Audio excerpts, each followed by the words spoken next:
सबको नमस्कार। देसी ट्रैवल व्लॉगर का पराग के वर्ल्ड फेमस चार्ल्स ब्रिज से इस वीडियो में आपको बताऊंगा कि आपको अगर शेनेगन वीज़ा अप्लाई करना है तो उसका स्टेप बाय स्टेप प्रोसेस क्या है।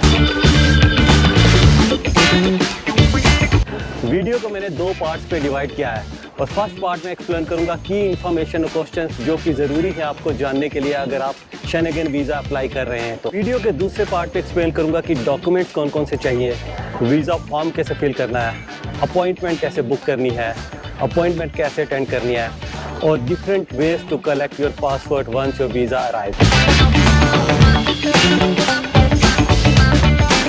मेक श्योर कि चाय, कॉफ़ी, पॉपकॉर्न कुछ भी लेके बैठ जाइए क्योंकि आपको ये वीडियो पूरा देखना है, क्योंकि अगर आपने मिस कर दिया तो कुछ ना कुछ की इन्फॉर्मेशन आप मिस कर जाएंगे जो कि बहुत ज़रूरी है अगर आप शेनेगन वीज़ा को अप्लाई कर रहे हैं। तो वीज़ा अगर आपको अप्रूव कराना है और सब कुछ जानना है तो ये दोनों वीडियोज़ आपको पूरे के पूरे देखने पड़ेंगे।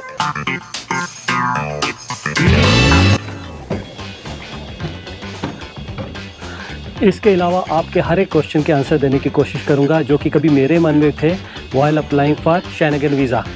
बाय द वे, इस टाइम मैं खड़ा हूँ ग्लोबरेट। ये एक वो जगह है जिसके छत पर बैठ के वियना की रानी मरिया थेरेसा चाय पिया करती थी, खाना खाया करती थी, क्योंकि यहाँ से व्यू अमेजिंग है। यहाँ से आपको ऑलमोस्ट पूरा वियना शहर दिख जाता है और साथ ही साथ दिखता है वियना का शाही महल। और यहाँ से आप खड़े होके आइडिया लगा सकते हैं कि इस पूरे पैलेस कॉम्प्लेक्स का साइज़ क्या है। शेनेगन वीज़ा होता क्या है? बेसिकली यूरोप की 29 कंट्रीज मिलके बनाते हैं शेनेगन वीज़ा और उनमें से किसी एक कंट्री का वीज़ा लगा लो, आप 29 में से कोई भी कंट्री आराम से ट्रैवल कर सकते हैं। बाय द वे, आपको पता है कि शेनेगन वीज़ा की शुरुआत कैसे हुई और इसका नाम शेनेगन वीज़ा ही क्यों है? बेसिकली इसकी शुरुआत हुई 1985 में और इनिशियली 5 कंट्रीज शेनेगन एरिया में थी: Netherland, Belgium, Luxembourg, France, Germany. और जो इनकी पहली मीटिंग हुई थी 1985 में वो हुई थी लग्जमबर्ग के एक बहुत ही खूबसूरत टाउन और हिस्टोरिकल टाउन शेनेगन में, इसीलिए इस वीज़ा का नाम पड़ा शेनेगन। और एक खास चीज़ इसमें यह है कि आपका शेनेगन वीज़ा लगता है, लेट्स से कि आप एंटर कर रहे हैं नीदरलैंड में तो आपकी जो एंट्री स्टैंपिंग है वो नीदरलैंड की लगेगी। पर अगर लेट्स से कि आप एग्जिट कर रहे हैं बुदापेस्ट से दूसरी या किसी और कंट्री से शेनेगन एरिया को, तो आपकी एग्जिट स्टैंप वहाँ की लगेगी।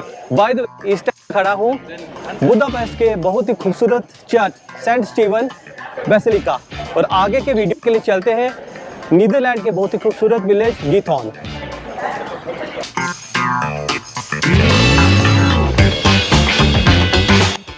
कभी आपने सुना है कोई शहर पानी में बसा है और किसी शहर में कार नहीं बोट है उनका मेन ट्रांसपोर्टेशन का सोर्स, या फिर पैदल चलने के लिए? अगर नहीं तो आपको आना पड़ेगा नीदरलैंड के इस खूबसूरत विलेज गीथॉन में।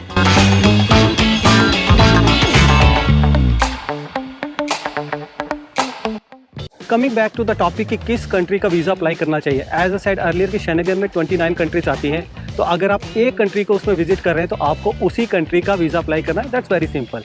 बट अगर आप 2 या 2 से ज़्यादा कंट्रीज़ को विजिट करने वाले हैं तो उस केस में अगर दोनों की ड्यूरेशन या तीनों की ड्यूरेशन सेम है, लेट्स से कि तीनों कंट्रीज़ में आप 4-4 दिन के लिए रहने वाले हैं, तो उस केस में जो पहली कंट्री आप विजिट करेंगे उसके लिए वीज़ा अप्लाई करेंगे। और अगर ऐसा केस है कि आप पहली कंट्री में लेट्स से नीदरलैंड में आप 4 दिन के लिए आ रहे हैं, बेल्जियम में 5 दिन के लिए आ रहे हैं, दूसरी कंट्री है, तो उस केस में आपको बेल्जियम के लिए अप्लाई करना पड़ेगा। मतलब आपकी प्रायोरिटी ऐसा है कि मैक्सिमम डेज उस कंट्री का होगा, अगर बराबर दिन होंगे तो पहली कंट्री का होगा।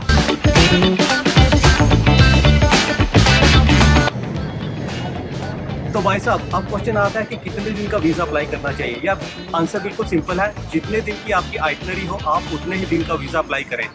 इट्स अप टू एम्बेसी कि आपको उससे ज़्यादा दिन का वीज़ा देती है या कम दिन का वीज़ा देती है। बट मेरी रिकमेंडेशन क्या है कि आप पहली बार अगर ट्रैवल कर रहे हैं ना और आपकी कोई ट्रैवल हिस्ट्री नहीं है, स्पेशली यूरोप की या अमेरिका या कनाडा या ऑस्ट्रेलिया की, तो आप 15 से ज़्यादा दिनों का वीज़ा अप्लाई ना करें। उससे क्या होता है, उनके मन में डाउट आ जाता है कि ये बंदा शायद यहाँ पर बसने आ गया है, ये वापस नहीं जाएगा। तो 15 से कम दिन की ही आप अप्लाई करें। और अगर आपको ज़्यादा दिन के लिए जाना भी है तो आप क्या कर सकते हैं कि आप एजेंट्स के थ्रू बुकिंग करा सकते हैं। वो आपकी डमी बुकिंग करा देंगे, आपका वीज़ा लग जाएगा और आपके लगने के बाद डिसाइड कर सकते हैं। लेट्स से कि आपने 15 दिन का ही वीज़ा अप्लाई किया है और 15 दिन का मिला है, तो आपका सिंपल है, आप उस हिसाब से अपनी बुकिंग करा सकते हैं। बट आपकी डमी बुकिंग के हिसाब से आपने 15 दिन का अप्लाई किया है पर बाद में वो वीज़ा आपको एम्बेसी 25 दिन का, 30 दिन का या ज़्यादा दिन का दे देती है, तो आप ज़्यादा दिन की अपनी बुकिंग वगैरह कर सकते हैं। बाय द वे, इस टाइम में खड़ा हूँ डैमलर, और डैमलर की ये खूबसूरत बिल्डिंग्स हैं, ये ऐसी बनी है जैसे वेनिस में बनती है ना पानी के ऊपर बिल्डिंग्स, और इन्हीं बिल्डिंग से पीछे है यहाँ का फेमस वर्ल्ड का सबसे बड़ा लीगल रेड लाइट डिस्ट्रिक्ट।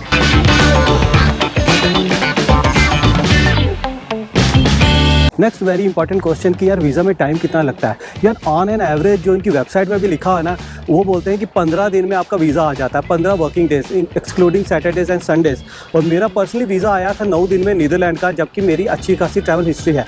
और मैं ये सजेस्ट करूँगा कि आज तो ये लोग 15 दिन कहते हैं, बट अगर आप पहली बार वीज़ा लगा रहे हैं ना, तो पहली बार एटलीस्ट 2 महीने पहले एटलीस्ट अप्लाई कर दें। रीज़न भी क्योंकि ना जब पहली बार करते हैं ना आप, तो उनके मन में काफ़ी डाउट्स होते हैं बंदे के बारे में कि यार ये बंदा वहाँ बसने तो नहीं जा रहा, इसकी फाइनेंशियल कंडीशन कैसी है। They might ask you multiple question, तो वो बार बार हो सकता है आपको वो कांटेक्ट करें कि भाई एडिशनल इन्फॉर्मेशन चाहिए, ऑल दोस थिंग्स। तो ये सारा प्रोसेस जो है ना वीज़ा प्रोसेस को डिले कर देता है। तो मैं कहूँगा कि ऑन अ सेफर साइड 2 महीने का ज़रूर गैप रख लें, और अगर आपने 1-2 बार लगाया है तो 15 दिन काफ़ी हैं। बाय द वे, इस टाइम मैं पता कहाँ खड़ा हूँ? इस टाइम मैं एक बहुत ही खूबसूरत और छोटी सी कंट्री में खड़ा हूँ, ये है स्लोवाकिया। और इस टाइम मैं खड़ा हूँ स्लोवाकिया के ब्रatislava, जो कि स्लोवाकिया की कैपिटल है, और उसका जो ब्रatislava कैसल है उसके बिल्कुल सामने खड़ा हूँ ये।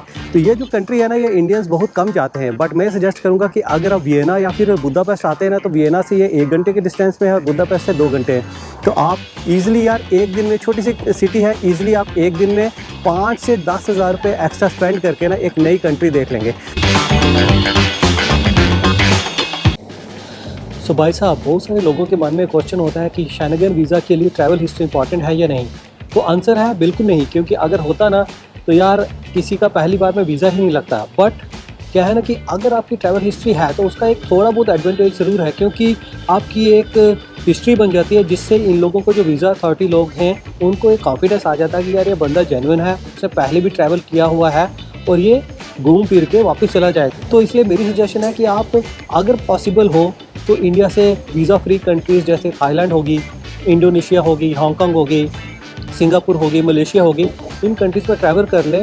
तो थोड़ा उससे क्या होता है कि आपकी एक ट्रैवल हिस्ट्री भी बिल्ड हो जाती है, और उसके साथ साथ आपको एक इंटरनेशनल ट्रैवल का आइडिया भी हो जाता है, जो कि बहुत ज़रूरी है।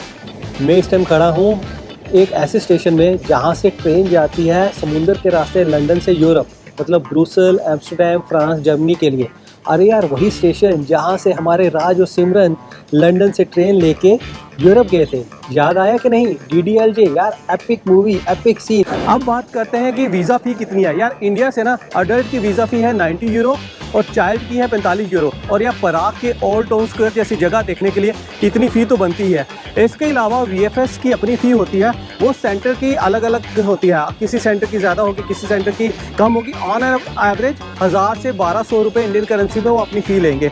सो इन टोटल आपको 90 यूरो अडल्ट का और 45 यूरो चाइल्ड का, plus VFS fee of 1000 to 1200, ये रहेगी आपकी वीज़ा फ़ी। रिजेक्शन के रीजंस क्या होते हैं? यार रिजेक्शन के 2 मेन रीजंस होते हैं। एक तो आपकी ट्रैवल हिस्ट्री, अगर आपकी ट्रैवल हिस्ट्री कम है ना, तो उनके दिमाग में, अथॉरिटी के दिमाग में ये क्वेश्चन आता है कि ये बंदा जेन्युइन है। तो अगर आपकी कोई ट्रैवल हिस्ट्री है तो आपके वीज़ा के चांसेस बढ़ जाते हैं। तो अगर कम है तो आपको अपने डॉक्यूमेंट बहुत सही रखने पड़ेंगे। दूसरा, फाइनेंशियल डॉक्यूमेंट्स। यार अगर आप जॉब करते हो तो नेचुरल सी बात है, आपके पास पे स्लिप होगी, आपके पास फॉर्म 16 होगा, तो आपके लिए ईजी हो जाता है। बट अगर आप बिज़नेस करते हो तो मेक श्योर कि आप 6 महीने का बैंक बैलेंस आपका अच्छा खासा होना चाहिए, 7, 8, 10 लाख का होना चाहिए। ये नहीं कि यार लास्ट के महीने में डाल दिया, क्योंकि वो सबको पता चल जाता है कि आपने किसी से पैसा लेके डाल दिया। तो ऐसा नहीं करना है। आपकी एक प्रॉपर आपका जो है बैलेंस शीट होना चाहिए, वहाँ पर एक बैलेंस अच्छा खासा मेंटेन करना चाहिए, जिससे उनके अंदर कॉन्फिडेंस आता है कि नहीं यार, इसके पास अपने देश में ही अच्छा खासा पैसा है, अच्छा खासा बिजनेस है, अच्छा खासी प्रॉपर्टी है, जिसकी वजह से ये बंदा वापस आएगा। तो आपको क्या है कि डॉक्यूमेंट के हिसाब से फाइनेंशियल में एक 6 महीने का बैंक बैलेंस, अगर आपके प्रॉपर्टी के डॉक्यूमेंट्स है वो भी ऐड करिए, GST रिलेटेड डॉक्यूमेंट्स है वो भी ऐड करिए। जितने सपोर्टिंग डॉक्यूमेंट आप डाल सकते हैं, आपके केस उतना ही स्ट्रांग होता जाएगा। बाय द वे, इस टाइम मैं कहाँ पर हूँ आप देख रहे हैं? ये है पार्किंग, बट ये पार्किंग कोई नॉर्मली पार्किंग नहीं है। हिटलर के बारे में सबने सुना होगा, और हिटलर ने वर्ल्ड वॉर 2 के हारने के बाद सुसाइड किया था, ये भी सबने सुना होगा। पर वो उसने सुसाइड कहाँ किया था? उसने सुसाइड किया था इस जगह फरहर बंकर में। बट वर्ल्ड वॉर 2 हारने के बाद जब लोगों को रियलाइज़ हुआ कि यार हिटलर को सपोर्ट करने की वजह से हमने क्या खोया और क्या पाया, अल्टीमेटली खोया ही खोया था। तो उसको डिसरिस्पेक्ट करने के लिए उन्होंने यहाँ पर बंकर को तबाह करके यहाँ पर पार्किंग खड़ी कर दी। और समय का चक्र देखो यार, हिटलर जिसकी पूरे यूरोप पूरे जर्मनी में तूती बोलती थी, आज की डेट में उसके अपने देश में एक पुतला तक नहीं है। इस वक्त मैं खड़ा हूँ बुदापेस्ट के बहुत ही खूबसूरत ब्रिज शीहेंज़ेन ब्रिज। इसके शेर देख रहे हैं क्या खूबसूरत है। ये खूबसूरत ब्रिज लोग आते हैं जब यहाँ पर, दिन में भी देखते हैं, रात में भी देखते हैं। By the way, coming back to the topic, अब बात करते हैं कि यार टोटल पैसा कितना चाहिए। यार पैसे के कुछ ऐसे फिक्स गाइडलाइंस नहीं है, बट ये बहुत एक मेजर क्राइटेरिया है वीज़ा अथॉरिटी के लिए डिसाइड करने के लिए कि आपको वीज़ा देना है या नहीं, क्योंकि वो आपकी फाइनेंशियल स्टेबिलिटी ज़रूर चेक करना चाहेंगे। तो मेरी सजेशन यह है कि आपका अगर ट्रिप 10 दिन का है ना, तो आपका बैंक बैलेंस 3 से 3.5 लाख का होना चाहिए, मतलब 25 से 30 हज़ार रुपये पर डे के हिसाब से होना चाहिए।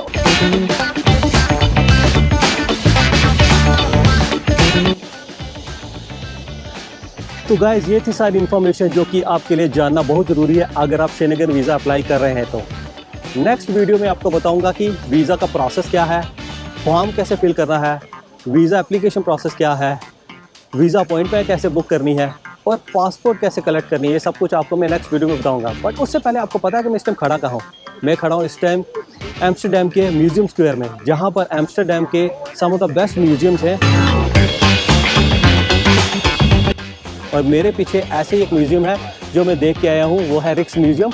और ऐसे ही म्यूज़ियम और ऐसी जगहों को अगर आप मिस नहीं करना चाहते तो आपको ज़्यादा कुछ नहीं करना है, आपको मेरे चैनल को सब्सक्राइब करना है अगर आपने अभी तक नहीं किया है, और बेल आइकन को ज़रूर दबा देना ताकि मेरे आने वाले सारे वीडियोस की नोटिफिकेशन आपको सबसे पहले मिले।